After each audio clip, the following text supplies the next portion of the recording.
Waktu yang keempat, sudah tentu pada malam Lailatul Qadar. Malam Lailatul Qadar ini sangatlah susah untuk kita cari. Tapi kalaulah kita ada satu azam, ada satu niat, wahai Allah, izinkan kami pada tahun ini bertemu dengan Lailatul Qadar. Ada satu azam yang tinggi, ada satu mujahadah yang tinggi, ada satu perasaan yang tinggi nak masuk dalam Lailatul Qadar, Allah akan ilhamkan, Allah akan jentik hati kita. Barangkali pada malam tu Lailatul Qadar, tiba-tiba Allah memberikan perasaan semangat berbuat-buat nak beribadah. Tiba-tiba pada malam tu iman kita jadi meningkat, lebih tinggi daripada imam yang menjadikan iman.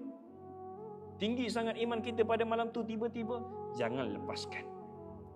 Kalau tiba-tiba ada rasa nak beribadah pada malam tu, jangan kita lepaskan peluang. Barangkali malam itulah malam Lailatul Qadar, dan dengan cara itulah Allah jentik hati kita. 4 waktu yang mustajab.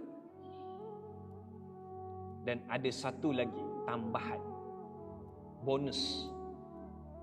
Yang kelima yang mustajab, yang berdoa kepada Allah adalah setiap waktu asar sampai ke waktu maghrib. Sangat mustajab. Every single day sangat mustajab. Kenapa waktu itu mustajab? Orang dekat mana pada waktu itu? Bazar Ramadan. Orang dekat mana pada waktu tu? Atas katil tidur kerana penat bekerja. Orang di mana pada waktu tu sedang menyiapkan tugasan-tugasan kerja. Waktu itulah mustajab berdoa kepada Allah. Tapi jangan tinggal solat asar.